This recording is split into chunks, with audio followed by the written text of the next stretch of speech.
मेरी तो समझ में ही नहीं आ रहा। वो तुम्हें लूटना चाह रहा था और तुमने उससे ही बचा लिया। सर वो लूट के अपना काम ही तो कर रहा था। जिस तरह नर्स, डॉक्टर, वकील, पुलिस वाले सब अपना काम करते हैं ना सर, उसी तरह चोरों का भी अपना ही काम होता है, करते रहते हैं बेचारे। तुम उसे बेचारा कह रहे हो?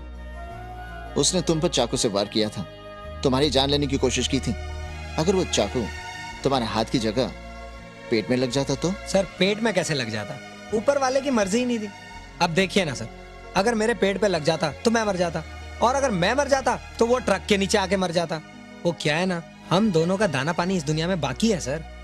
मुझे तो इतना मालूम है सर, मैंने किसी का बुरा नहीं किया, ऊपर वाला अपना भी बुरा नहीं करेगा। कमाल की सोच है तुम्हारी। आप बहुत अच्छी बातें करते हैं। आप जैसे लोग अभी भी हैं इस दुनिया में, ये भी बहुत अच्छी बात है। तुम्हारी बातें काफी वजन रखती हैं। सॉरी। अब बताइए, ऐसे रोहन पोद्दार के हाथों खून कैसे हो सकता है? और अगर हुआ भी है तो क्यों? कहां रखा है उसे? सर उसे क्राइम ब्रांच में रखा है, कल उसे एल्फिस्टन शिफ्ट करेंगे।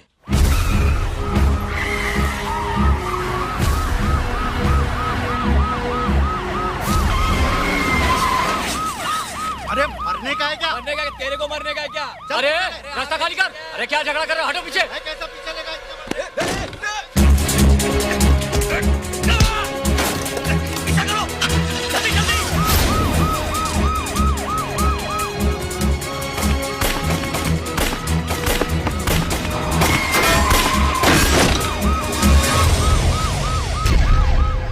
गलती से अगर गोली तुम्हारे सीने में लग जाती तो तुम मर जाते। मर जाता तो मर जाता, अच्छा ही होता ना, मुक्ति तो मिल जाती। पिछले कुछ दिनों में क्या कुछ नहीं देखा मैंने। अगर खुद पे ना गुजरती तो मालूम ही नहीं पड़ता कि जिंदगी कैसे कैसे भयानक खेल खेल सकती है।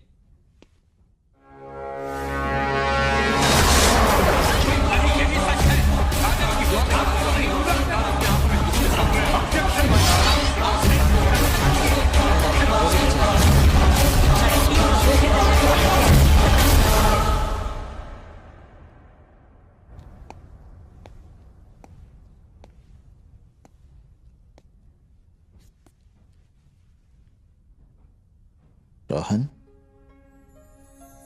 तुम्हारे साथ जो भी गलत हुआ है उसे ठीक करने का तरीका वो नहीं जो तुम देख रहे हो। पुलिस से भागने का मतलब तुम्हारी परेशानियां और भी बढ़ जाएंगी। अब मैं इसी शहर में हूं, देखता हूं मैं तुम्हारे लिए क्या कर सकता हूं। तुमने किसी का बुरा नहीं किया, भगवान तुम्हारा भी बुरा नहीं करेगा।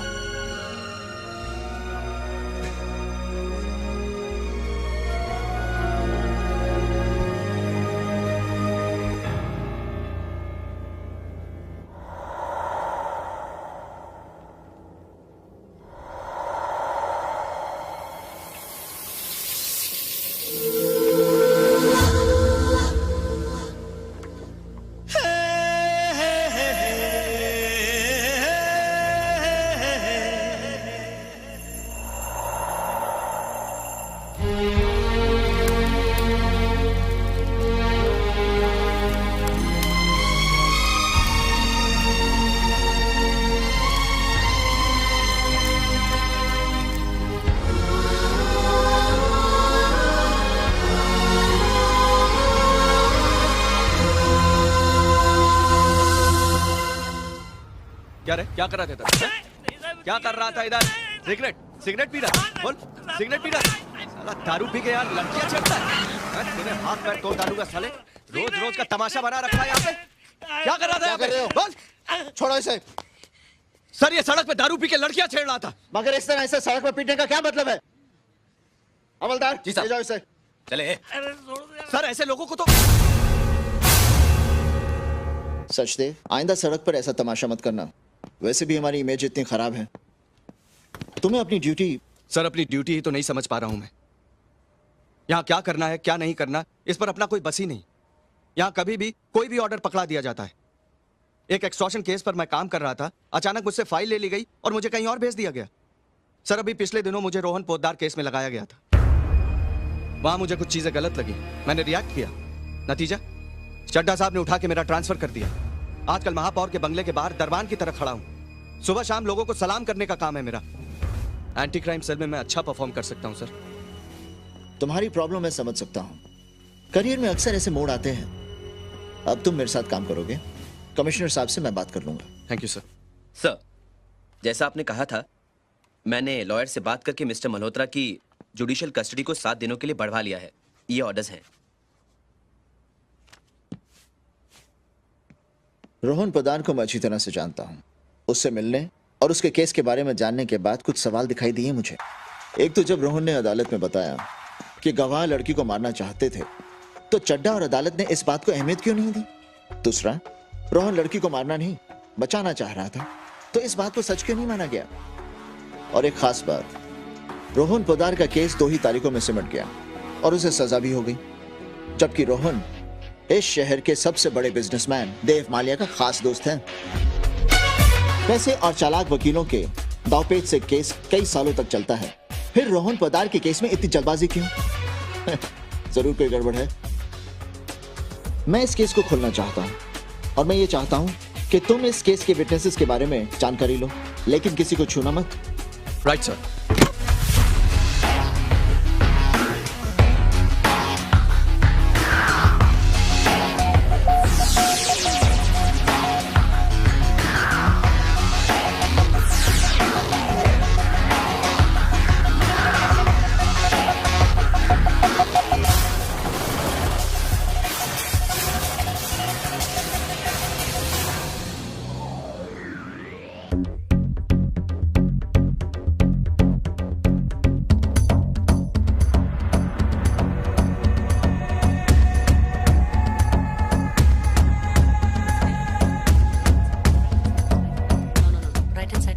Excuse me, Yeah.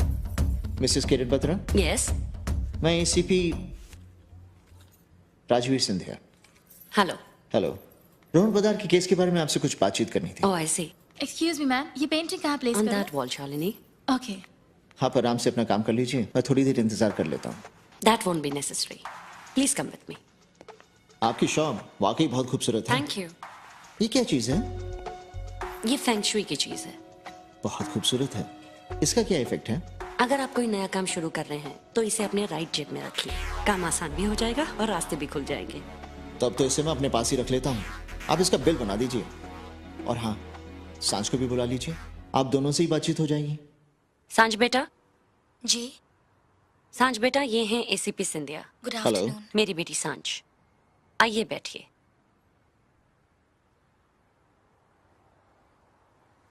बेटा, ये तुमसे कुछ बात करना चाहते हैं। जी, मिस सांझ, आप रोहन को कितने दिनों से जानती हैं?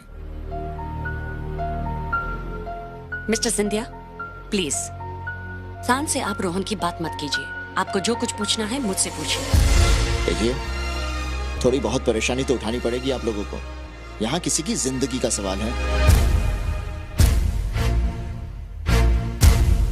हाँ तो मिस सांझ, यही कोई 3-4 महीने से। मतलब सिर्फ 4 महीनों में आपका रिश्ता इतना गहरा हो गया था कि बात शादी तक पहुंच गई। मतलब आप रोहन को पूरी तरह से समझ चुकी थी, उस पर पूरा विश्वास था आपको। हम, मगर मुझे क्या पता था कि वो मेरे साथ ऐसा करेगा। हेलो उसने तो कभी। मिस्टर मालिया। हाँ बिल्कुल, अभी देती हूँ। सांझ बेटा, mister Mallya for you from Delhi. Hello Dev, hi. Delhi से बोल रहे हो? नहीं, कुछ नहीं, आई एम ओके। नहीं देव, आई एम एब्सोल्युटली ओके। बस गले में थोड़ी सी खराश है, ठीक हो जाएगी। ओके, मैं आपको बाद में फोन करती हूँ। बाय। देव माल्या, रोहन ने जिक्र किया था इनका।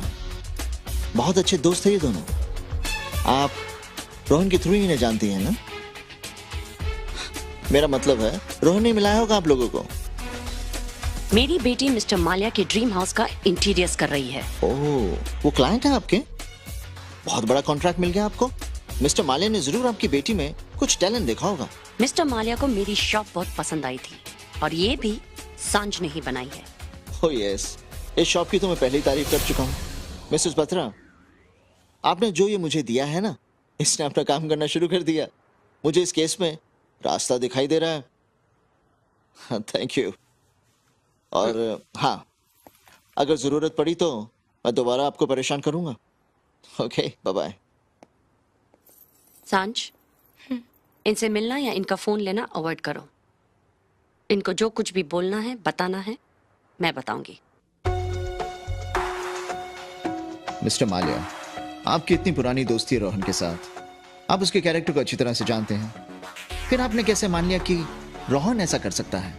देखिए, जब कोर्ट में सब साबित हो गया तो मानना ही था। सारे सबूत, सारे गवाह उसके खिलाफ थे। अदालतों में जो रखा जाता है वो कितना सच होता है, ये आप भी जानते हैं।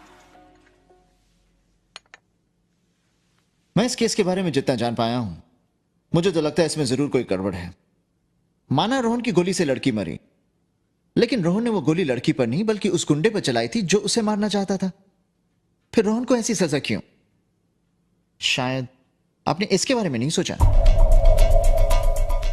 मैंने सोचा था, लेकिन मैंने बताया ना आपको कि कोर्ट में मैं हाँ, कोर्ट में वकील ने झूठ को सच बना के कुछ इस तरह से रखा होगा कि आप भी उलझ गए होंगे।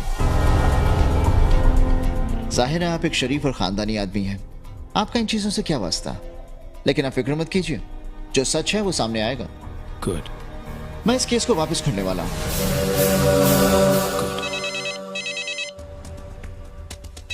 मिस्टर माल्या, क्या? आपका phone. Sorry, thanks. Hello. Papers को यहाँ भेजने की क्या जरूरत है? वेरिफिकेशन के लिए सीए के पास भेज दो ना। Damn it, sorry. लगता है आपने रोहन के बाहर आने की उम्मीद पूरी तरह से छोड़ दी है। यह बात सुनकर आपके चेहरे पर खुशी नहीं देखी मैंने। खुशी? मैं तो अब तक उस परेशानी से निकल नहीं पा रहा हूं कि जो कुछ भी हुआ वो क्या था, क्यों हुआ, कैसे हुआ। मीडिया, सोसाइटी, बात नाम खराब हुआ है मेरा। न जाने किस घड़ी में दोस्ती कर ली उसके साथ। मैं आपकी परेशानी समझ सकता हूं। आपकी वजह से मीडिया ने इस केस को बहुत उछाला है। आप फिक्र मत कीजिए, एक बार इस केस को खुलने दीजिए, सब साफ हो जाएगा। मैं जो कह रहा हूं ना, होने वाला है mister Mallya. Good, sure. Hello mister Mallya, आपका नहीं, माय फोन। हेलो, ठीक है तो हम हेडक्वार्टर्स पहुंचकर कमिश्नर साहब से मेरी बात करवाओ। Okay? Excuse me sir, sir ये दिनार इंटीरियर्स का एक चेक रह गया। दिनार इंटीरियर्स? लेकिन रीमास का पेमेंट तो हो चुका है ना? हाँ sir, this the last check, 50 lakhs का चेक है, full and final. Alright, clear it quick. है sure sir, thank you. Thank you. Okay mister Mallya, मैं फिर से आपको परेशान कर सकता हूं ना? Of course, sure. इसमें परेशानी की क्या बात है? Thank you.